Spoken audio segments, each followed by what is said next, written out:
बोलो श्री विष्णु भगवान की जय। बृहस्पतिवार व्रत कथा। प्राचीन समय की बात है। भारत में एक राजा राज्य करता था। वह बड़ा प्रतापी तथा दानी था। वह नित्य प्रति मंदिर में भगवान दर्शन करने जाता था। वह ब्राह्मण और गुरु की सेवा किया करता था। उसके द्वार से कोई भी याचक निराश होकर नहीं लौटता और वह प्रत्येक गुरुवार को व्रत रखता एवं पूजन करता। हर दिन गरीबों की सहायता किया करता था। परंतु यह सब बातें उसकी रानी को अच्छी नहीं लगती थी। वह ना व्रत करती और न ही किसी को एक भी पैसा दान में देती थी। वह राजा से भी ऐसा करने को मना किया करती थी। एक समय की बात है कि राजा शिकार खेलने वन को चले गए। घर पर रानी और दासी थीं। उस समय गुरु बृहस्पति साधु का रूप धारण कर राजा के दरवाजे पर भिक्षा मांगने आए। साधु ने रानी से भिक्षा मांगी तो वह कहने लगी, हे साधु महाराज, मैं इस दान और पुण्य से तंग आ गई हूँ। इस कार्य के लिए तो मेरे पति देव ही बहुत हैं। अब आप ऐसी कृपा करें कि सारा धन नष्ट हो जाए तथा मैं आराम से रह सकूं। साधु रूपी बृहस्पति देव ने कहा, हे देवी, तुम बड़ी विचित्र हो। संतान और धन से कोई दुखी नहीं होता, इसको सभी चाहते हैं। पापी भी पुत्र और धन की इच्छा करता है। अगर तुम्हारे पास धन अधिक है तो भूखे मनुष्यों को भोजन कराओ, प्याऊ लगवाओ, ब्राह्मणों को दान दो, धर्मशालाएं बनवाओ, कुआं, तालाब, बावड़ी, बाग बगीचे आदि का निर्माण कराओ तथा निर्धनों की कुंवारी कन्या का विवाह कराओ। साथ ही यज्ञ आदि करो। इस प्रकार के कर्मों से आपके कुल का और आपका नाम परलोक में भी सार्थक होगा एवं तुम्हें भी स्वर्ग की प्राप्ति होगी। परंतु रानी साधु की इन बातों से खुश नहीं हुई और उसने कहा, हे साधु महाराज, मुझे ऐसे धन की आवश्यकता नहीं जिसको मैं अन्य लोगों को दान में देती फिरूं तथा जिसको रखने और संभालने में ही मेरा सारा समय नष्ट हो जाए। साधु ने कहा, हे देवी, यदि तुम्हारी ऐसी ही इच्छा है तो जैसा मैं तुम्हें बताता हूँ तुम वैसा ही करना। बृहस्पतिवार के दिन घर के आंगन को गोबर से लीपना, अपने केशों को पीली मिट्टी से धोना, केशों को धोते समय स्नान करना और राजा से कहना वह हजामत करवाए, भोजन में मांस मदिरा खाना और कपड़े धोबी के यहाँ धुलने देना। इस प्रकार 7 बृहस्पतिवार करने से तुम्हारा सारा धन नष्ट हो जाएगा।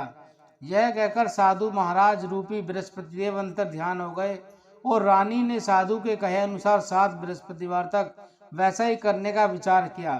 साधु के बताए अनुसार कार्य करते हुए केवल 3 बृहस्पतिवार ही बीते थे कि उसकी समस्त धन संपत्ति नष्ट हो गई।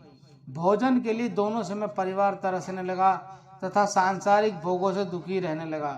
तब राजा रानी से कहने लगा कि हे रानी, तुम यहाँ पर रहो, मैं दूसरे देश को जाता हूँ, क्योंकि यहाँ पर सभी मनुष्य मुझे जानते हैं, इसलिए मैं यहाँ पर कोई काम नहीं कर सकता।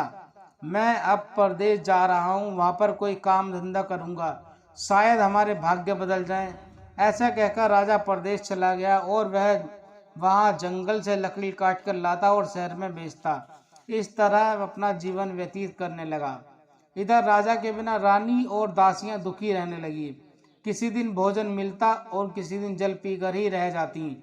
एक समय रानी और दासियों को 7 दिन बिना भोजन के व्यतीत करने पड़े तो रानी ने अपनी दासी से कहा, हे दासी, यहाँ पास ही के नगर में मेरी बहन रहती है, वह बड़ी धनवान है। तू उसके पास जा और वहां से 5 सेर बेझर मांग के ले आ, जिससे कुछ समय के लिए गुजारा हो जाएगा। दासी रानी की बहन के पास गई। रानी की उस बहन उस समय पूजा कर रही थी और बृहस्पतिवार का दिन था। दासी ने रानी की बहन से कहा, हे रानी, मुझे आपकी बहन ने भेजा है, मुझे 5 सेर बेझर दे दो। दासी ने यह बात अनेक बार कही, परंतु रानी की बहन ने कोई उत्तर नहीं दिया, क्योंकि वह उस समय बृहस्पतिवार की कथा सुन रही थी। जब दासी को रानी की बहन से कोई उत्तर नहीं मिला तो वह बहुत दुखी हुई और उसे क्रोध भी आया। वह लौटकर रानी से बोली, हे रानी, आपकी बहन तो बहुत ही घमंडी है, वह छोटे लोगों से बात भी नहीं करती। मैंने उससे कहा तो उसने कोई उत्तर नहीं दिया, मैं वापस चली आई। रानी बोली, हे दासी, इसमें उसका कोई दोष नहीं है। जब बुरे दिन आते हैं तब कोई सहारा नहीं देता। अच्छे बुरे का पता तो विपत्ति में ही लगता है। जो ईश्वर की इच्छा होगी वही होगा। यह सब हमारे भाग्य का दोष है। उधर रानी की बहन ने सोचा कि मेरी बहन की दासी आई थी, परंतु मैं उससे कुछ नहीं बोली, इससे वह बहुत दुखी हुई होगी।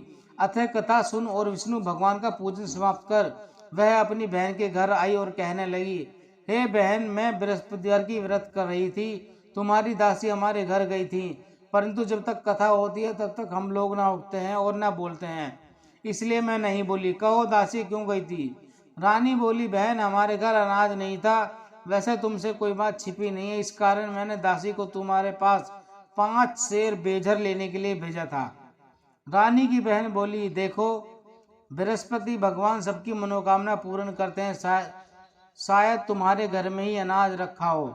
यह सुनकर दासी घर के अंदर गई तो वहां उसे एक गड़ा बेजर का भरा हुआ मिला।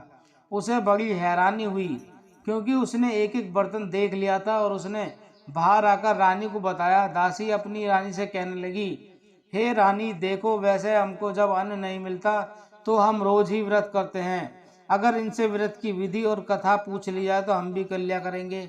दासी के कहने पर रानी ने अपनी बहन से बृहस्पतिवार व्रत के बारे में पूछा। उसकी बहन ने बताया, हे रानी बहन, बृहस्पतिवार को सूर्योदय से पूर्व उठकर स्नान करके बृहस्पतिवार का व्रत करना चाहिए, लेकिन उस दिन सिर नहीं धोना चाहिए। बृहस्पतिवार के व्रत में चने की दाल और मुनक्कों से विष्णु भगवान का केले के वृक्ष की जड़ से पूजन करें तथा दीपक जलाएं। उस दिन एक ही समय भोजन करें। भोजन पीले खाद्य पदार्थ का करें तथा कथा सुने। इस प्रकार करने से गुरु भगवान प्रसन्न होते हैं, अन्न पुत्र धन देते हैं। इस तरह व्रत और पूजन की विधि बताकर रानी की बहन अपने घर लौट गई।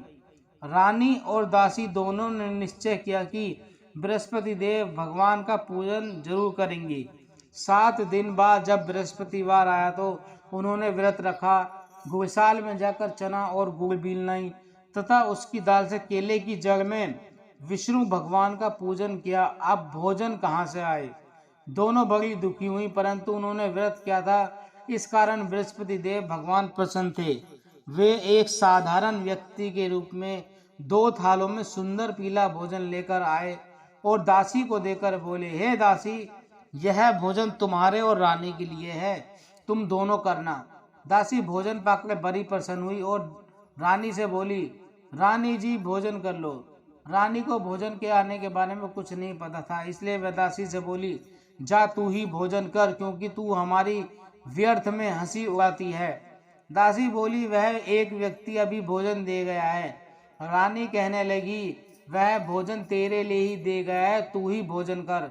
दासी ने कहा, वह व्यक्ति हम दोनों के लिए 2 थालों में भोजन दे गया है, इसलिए मैं और आप दोनों ही साथ साथ भोजन करेंगे। फिर दोनों ने गुरु भगवान को नमस्कार कर भोजन प्रारंभ किया।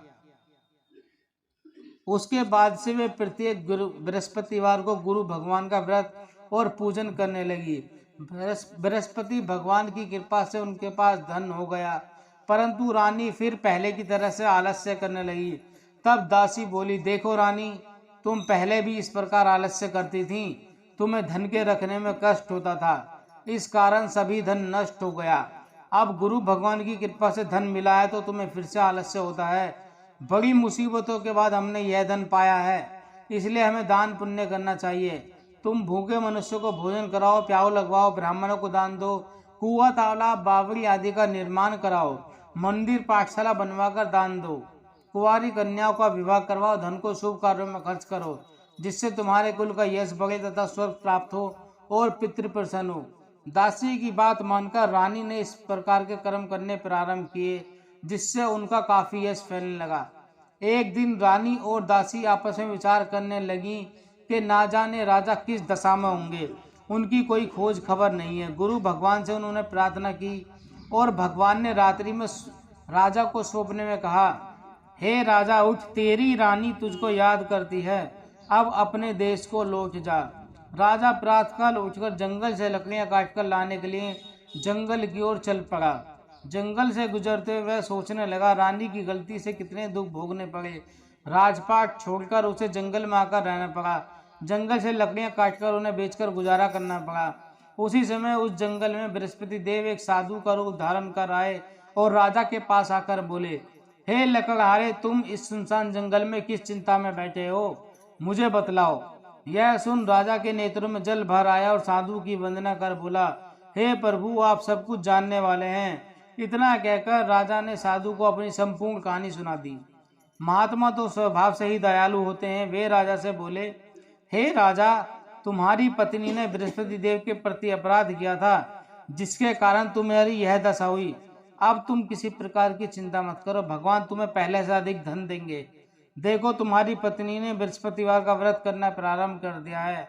अब तुम भी बृहस्पतिवार का व्रत करके चने की दाल व गुड़ और जल को लोटे में डालकर केले के पत्ते के से भगवान विष्णु का पूजन करो। फिर कथा कहो या सुनो, भगवान तुम्हारी सब मनोकामना को पूर्ण करेंगे। साधु को प्रसन्न देखकर राजा बोला, हे प्रभु, मुझे लकड़ी बेचकर इतना पैसा भी नहीं बचता जिससे भोजन करने के उपरांत कुछ बचा सकूं। मैंने रात्रि में अपनी रानी को व्याकुल देखा है। मेरे पास कोई साधन नहीं जिससे मैं उसका समाचार जान सकूं। फिर मैं बृहस्पतिवार की कौन सी कहानी सुनूं या कहूं, मुझको तो कुछ ही मालूम नहीं है। साधु ने कहा, हे राजा, तुम किसी बात की चिंता मत करो। बृहस्पतिवार के दिन तुम रोजाना की तरह लकड़ियां लेकर शहर में जाओ। तुम्हें रोज से 2 गुना धन प्राप्त होगा, जिससे तुम भली भांति भोजन कर लोगे तथा बृहस्पति देव की पूजा का सामान भी आ जाएगा। बृहस्पति देव की कथा इस प्रकार है। प्राचीन काल में एक बहुत ही निर्धन ब्राह्मण था। उसके कोई संतान नहीं थी। वह नित्य पूजा पाठ करता, परंतु उसकी स्त्री बहुत ही मलिनता के साथ रहती थी। वह न स्नान करती, न किसी देवता का पूजन करती थी। प्रातः काल उठते ही सर्वप्रथम भोजन करती, बाद में कोई अन्य कार्य करती थी। ब्राह्मण देवता बहुत दुखी रहते थे। पत्नी को बहुत समझाते, किंतु उसका कोई परिणाम न निकलता। भगवान की अनुकंपा से एक समय उस ब्राह्मण की पत्नी गर्भवती हुई और 10वें महीने एक सुंदर पुत्र को जन्म दिया, सुंदर कन्या को जन्म दिया। निर्धन ब्राह्मण कन्या के जन्म से बहुत दुखी हुआ और धीरे धीरे ब्राह्मण की कन्या बड़ी होने लगी। बचपन से ही उस कन्या की रुचि भगवान विष्णु की पूजा में थी। वह प्रातः काल उठते ही स्नान आदि करके भगवान विष्णु की पूजा करने मंदिर में जाती थी और बृहस्पतिवार को व्रत करके विधिवत पूजा पाठ करती थी। पूजा पाठ के बाद वह पढ़ने के लिए पाठशाला में जाती थी। घर से चलते हुए वह मुट्ठी भर जौ साथ लेकर जाती और पाठशाला के रास्ते में थोड़े थोड़े जौ गिराती जाती। जब वह पाठशाला से घर लौटती तो जौ के वह दाने सोने में बदले हुए मिलते थे और लड़की सभी सोने के दाने बीन लाती। एक दिन जब वह सोने के दानों को साफ कर रही थी तो उसकी माँ ने कहा, बेटी, सोने के दानों को साफ करने के लिए सोने का सूप भी होना चाहिए। अगले दिन बृहस्पतिवार था। उसने बृहस्पति देव की पूजा करते हुए प्रार्थना की, हे भगवान, यदि मैंने आपका व्रत विधिवत किया हो तो मुझे सोने का सूप दे दो। भगवान बृहस्पति देव ने उसकी मनोकामना पूरी करने का वचन दिया। पाठशाला से लौटते समय उसे रास्ते में सोने का सूप पका हुआ मिला। घर लौटकर सोने का सूप अपनी माँ को दिखाकर वह सोने के दाने साफ करने लगी। उसी समय नगर का राजकुमार उसके घर के पास से गुजरा। उस सुंदर लड़की को सोने के सूप में जो साफ करता देख उस राजकुमार उस पर मोहित हो गया और महल में लौटकर राजकुमार ने राजा से उस लड़की से विवाह करने की इच्छा प्रकट की। तो राजा ने ब्राह्मण को महल में बुलाकर राजकुमार से उसके लड़की के विवाह की बात कही और ब्राह्मण तैयार हो गया। धूमधाम से उस लड़की का विवाह राजकुमार से हो गया। दुल्हन बनकर ब्राह्मण की कन्या महल में चली गई। लड़की के चले जाने से ब्राह्मण फिर से निर्धन हो गया और उसे कई कई दिन भोजन भी नहीं मिलता था। बहुत दुखी होकर ब्राह्मण एक दिन अपनी लड़की के पास गया। अपने पिता से निर्धनता का समाचार सुनकर उसे बहुत सा धन देकर पिता को विदा किया। उस धन से ब्राह्मण के कुछ दिन तो आराम से गुजर गए, लेकिन जल्दी फिर भूखे मरने की हालत हो गई। ब्राह्मण अपनी लड़की से धन लेने के लिए फिर से महल में पहुंचा। लड़की ने पिता की बुरी हालत देखकर कहा, पिताजी, आखिर आप कब तक मुझसे धन लेकर जीवन यापन करेंगे? आप कोई ऐसा उपाय क्यों नहीं करते जिससे आपका घर धन संपत्ति से भर जाए? ब्राह्मण ने कहा, मैंने तेरी माँ को बहुत समझा लिया, पर उसकी समझ में कुछ नहीं आता। उसका फूहड़पन नष्ट हो तो घर की निर्धनता भी दूर हो जाए। तब कुछ सोचकर लड़की ने पिता से कहा, पिताजी, आप कुछ दिनों के लिए माँ को मेरे पास छोड़ जाओ। तब कुछ सोचकर ब्राह्मण पत्नी को लड़की के पास महल में छोड़ आया। लड़की ने अपनी माँ से कहा, माँ तुम प्रातःकाल उठकर स्नान आदि करके भगवान विष्णु जी की पूजा अवश्य करना। पूजा करने से तुम्हारी निर्धनता अवश्य दूर हो जाएगी। लेकिन उसकी माँ ने उसकी कोई बात नहीं मानी। तब क्रोधित होकर लड़की ने अपनी माँ को एक कक्ष में बंद कर दिया और सूर्योदय के समय माँ को उठाकर जबरदस्ती उसे स्नान कराया। फिर मंदिर में ले जाकर भगवान बृहस्पति देव की पूजा कराई। कुछ दिनों तक ऐसा करने से माँ की बुद्धि में परिवर्तन हुआ और वह स्वयं बृहस्पतिवार का व्रत रखने लगी। उसके व्रत रखने से ब्राह्मण के घर में भगवान विष्णु की अनुकंपा से धन की वर्षा होने लगी और दोनों पति पत्नी धन संपत्ति पाकर आनंद पूर्वक जीवन यापन करते हुए विष्णु धाम को चले गए।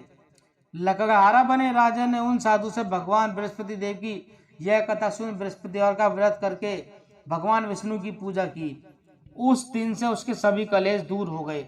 लेकिन अगले बृहस्पतिवार को कामकाज में अधिक व्यस्त रहने के कारण उसने भगवान बृहस्पति देव जी का व्रत नहीं किया। भगवान बृहस्पति देव लकड़हारे से क्रोधित हो गए और उसे भूल की सजा दी। उस दिन नगर के राजा ने नगर में घोषणा करके सबको बुलाया, प्रत्येक नागरिक मेरे महल में भोजन करने आए, जो नहीं आएगा उसे अपराधी मानकर भारी दंड दिया जाएगा। लकड़हारा बने राजा ने उस नगर के राजा की घोषणा सुनी तो लेकिन जंगल से लकड़ी काटकर लाने और उन्हें बेचने में देर हो जाने के कारण वह समय पर महल में भोजन करने नहीं जा सका। अतः राजा के सैनिक लकड़हारे को पकड़कर महल में ले गए। राजा ने उसे महल के एक कक्ष में बैठाकर भोजन कराया। उस कक्ष में एक खूंटी पर रानी का सोने का हार टंगा हुआ था। लकड़हारा अकेला उस कक्ष में भोजन कर रहा था, तभी उसने एक आश्चर्यजनक घटना घटती देखी। देखते ही देखती वह खूंटी हार को निगल गई। थोड़ी देर के बाद जब राजा ने हार को गायब देखा तो लकड़हारे को कारावास में डलवा दिया। लकड़हारा मन ही मन अपने भाग्य को कोसने लगा। तभी उसे जंगल में मिले साधु का स्मरण हुआ। साधु थोड़ी देर में भगवान बृहस्पति देव सन्यासी के रूप में उसके सामने प्रकट हुए और कहा, हे लकड़हारे, भगवान बृहस्पति देव की पूजा नहीं की तुमने, इसी कारण तुम्हें यह कष्ट हुआ है। लेकिन अब तुम चिंता मत करो, बृहस्पतिवार के दिन कारागार के दरवाजे पर तुम्हें कुछ पैसे पगड़े मिलेंगे। उन पैसों से भगवान बृहस्पति देव का व्रत करके उनकी पूजा करोगे तो तुम्हारे सब दुख नष्ट हो जाएंगे। बृहस्पतिवार के दिन दरवाजे पर पड़े मिले पैसों से चने और गुड़ मंगाकर लकड़हारे ने बृहस्पतिवार की कथा कही तो भगवान बृहस्पति देव ने प्रसन्न होकर उस नगर के राजा को स्वप्न में लकड़हारे को कारागार से मुक्त करने को कहा। सुबह राजा ने अपने कक्ष में आकर देखा तो खूंटी पर रानी का हार टंगा हुआ था। राजा ने लकड़हारे को मुक्त कर दिया और उसे धन और आभूषण देकर विदा किया। लकड़हारा बना राजा उस नगर से चलकर अपने नगर में पहुंचा तो उस नगर में कुएं, धर्मशाला, बाग बगीचे देखकर बहुत प्रसन्न हुआ। राजा ने किसी से पूछा, ये कुएं धर्मशालाएं किसने बनवाई हैं? तब उसे सबने बताया कि यह सब रानी और उसकी दासी ने बनवाए हैं। राजा महल में पहुंचा तो रानी ने उसका भव्य स्वागत किया। तब राजा ने निश्चय किया कि सप्ताह में एक बार तो सभी बृहस्पति देव का व्रत तथा पूजन करते हैं, परंतु मैं प्रतिदिन भोजन व्रत किया करूंगा तथा दिन में 3 बार कथा कहा करूंगा। वह राजा अब हर समय चने की दाल अपने दुसाले में बांधे रहता तथा दिन में 3 बार बृहस्पति देव की कथा कहता। कुछ दिनों के बाद राजा को अपनी बहन की याद आई। एक दिन घोड़े पर सवार होकर राजा अपनी बहन से मिलने चल दिया। अभी राजा नगर के बाहर पहुंचा था कि उसने कुछ लोगों को एक शव को ले जाते हुए देखा। राजा को स्मरण हो आया कि आज उसने किसी को बृहस्पतिवार की व्रत कथा नहीं सुनाई है। राजा ने उन लोगों को रोककर कहा, भाइयों, आप सबको ले जाने से पहले मुझसे बृहस्पतिवार की कथा सुन लें। लोगों ने राजा पर क्रोधित होते हुए कहा, तुम पागल तो नहीं हो? लेकिन कुछ बड़े बूढ़े लोगों ने कहा, अच्छा भाई, तुम साथ में चलते चलते अपनी कथा भी सुना लो। राजा ने चलते हुए कथा आधी सुनाई थी कि सब हिलने लगा और राजा के पूरी कथा सुनाते ही सब उठकर बैठ गया। लोगों ने हैरानी से दांतों तले उंगली दबाई और अगले बृहस्पतिवार से भगवान बृहस्पति देव का व्रत करने तथा कथा सुनने का निश्चय कर लिया। अब घोड़े पर सवार राजा चलते हुए एक किसान के पास पहुंचा। किसान अपने खेत में हल चला रहा था तो राजा ने कहा, अरे भाई, मुझसे बृहस्पतिवार की कथा सुन लो। किसान झुंझलाकर बोला, अरे भाई, देख नहीं रहे, जितनी देर तक तुम्हारी कथा सुनूंगा उतनी देर में तो पूरे खेत में हल चला दूंगा। राजा निराश होकर चलने लगा। तभी किसान के बैल लड़खड़ाकर जमीन पर जा गिरे और किसान के पेट में भी जोरों का दर्द होने लगा। उस किसान की पत्नी जब खाना लेकर आई तो उसने किसान के इस हाल के बारे में पूछा। किसान ने घुड़सवार की पूरी कहानी सुनाई। किसान की पत्नी दौड़ती हुई राजा के पास पहुंचकर हाथ जोड़कर बोली, भैया मैं तुम्हारी कथा सुनने को तैयार हूँ। राजा ने उसके साथ खेत पर पहुंचकर बृहस्पतिवार की कथा सुनाई। तभी बैल उठकर खड़े हो गए और किसान के पेट का दर्द भी तुरंत ठीक हो गया। राजा अपनी बहन के पास पहुंचा तो उसकी बहुत आप भगत हुई। अगले दिन सुबह उठकर राजा ने देखा घर के सभी लोग भोजन कर रहे हैं। किसी भूखे को बृहस्पतिवार की कथा सुनाए बिना राजा भोजन नहीं किया करता था। उसने बहन से कहा, बहन क्या घर में कोई ऐसा व्यक्ति है जिसने अभी तक भोजन ना किया हो? उसकी बहन बोली, भैया हमारे घर में तो क्या, आपको पूरे नगर में कोई ऐसा व्यक्ति नहीं मिलेगा जिसने सुबह सुबह भोजन ना किया हो। तब राजा ने अपनी बहन के घर से निकलकर उस नगर में बिना भोजन किए व्यक्ति की तलाश की। एक गजरी के घर में उसका बेटा बीमार होने के कारण भूखा रह गया था। राजा ने उसको जाकर बृहस्पतिवार की कथा सुनाई। कथा सुनते सुनते गजरे का बीमार बेटा बिल्कुल ठीक हो गया। सबने राजा की बहुत प्रशंसा की। एक दिन राजा ने अपनी बहन से कहा, बहन अब हम अपने घर को जाना चाहते हैं, तुम भी हमारे साथ चलो, कुछ दिन वहां रहकर लौट आना। राजा की बहन ने अपनी सास से पूछा तो सास ने ताना देते हुए कहा, बहू मायके जाना तो अकेली जाना, मेरे पोतों को साथ नहीं लेके जाना। तुम्हारे भाई के कोई संतान नहीं है, कहीं तुम्हारी भाभी मेरे पोतों पर कोई जादू टोना ना कर दे। दूसरे कक्ष में बहन की सास की बातें सुनकर राजा दुखी मन से ही अपने नगर को लौट गया। रानी ने राजा से कहा, अभी तो आप अपनी बहन को साथ लाने की बात कहकर गए थे, फिर बहन को साथ क्यों नहीं लाए? तब राजा ने दुखी होते कहा, रानी हम निसंतान हैं, इसलिए हमारे आना कोई घर पर पसंद नहीं करता। रानी ने राजा को समझाया, हे प्राणनाथ, हमें बृहस्पति देव ने सब कुछ दिया है, अब भगवान बृहस्पति देव हमें संतान भी अवश्य देंगे। बृहस्पतिवार को विधिवत व्रत करते हुए राजा रानी ने भगवान बृहस्पति देव से संतान के लिए प्रार्थना की। कुछ दिनों के बाद उन्होंने सपने में दर्शन देते हुए कहा, हे राजन, तेरी मनोकामना अवश्य पूरी होगी। एक सप्ताह बाद ही रानी गर्भवती हो गई और 10वें महीने रानी ने एक सुंदर पुत्र को जन्म दिया। राजा रानी जीवन पर्यंत बृहस्पतिवार का व्रत करते रहे। उनके घर में धन की वर्षा होती रही। इस तरह आनंद पूर्वक जीवन यापन करते हुए राजा रानी भगवान बृहस्पति देव की अनुकंपा से मोक्ष को प्राप्त करके सीधे बैकुंठ धाम पहुंच गए। बृहस्पतिवार को विधिवत व्रत करके जो स्त्री पुरुष भगवान विष्णु की पूजा करते हैं, भगवान उनकी सभी मनोकामनाएं पूरी करते हैं। बोलो श्री विष्णु भगवान की जय। उठने के दिन जाकर कथा हो जाता उठा दूंगी। कथा हो गई। आरती बृहस्पति देव जी की जय। बृहस्पति देवा ओम जय बृहस्पति देवा, छिन छिन भोग लगाऊं कदली फल मेवा। ओम जय बृहस्पति देवा, तुम पूर्ण परमात्म तुम अंतर्यामी, स्वामी तुम अंतर्यामी, जगत पिता जगदीश्वर तुम सबके स्वामी। ओम जय बृहस्पति देवा, चरणामृत निज निर्मल सब पातक हरता, स्वामी सब पातक हरता, सकल मनोरथ दायक कृपा करो बरता।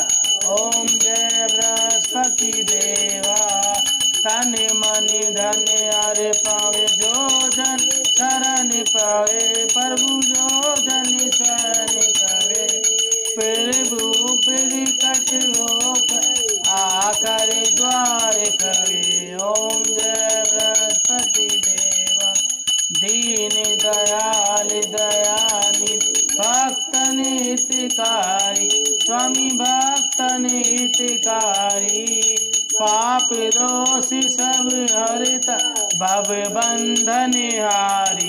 ओम जय बृहस्पति देवा, सकल मनोरथ दायक सब संशय हारी स्वामी सब संशय हारी विषय विकार मिटाओ संतन सुखकारी ओम जय पति देवा जो कोई आरती ते प्रेम सहित गावे स्वामी प्रेम सहित गावे ज्येष्ठानंद आनंद दंड सो निश्चय पावे ओम जय बृहस्पति देवा बोलो विष्णु भगवान की जय लक्ष्मी माता की जय राधे राधे।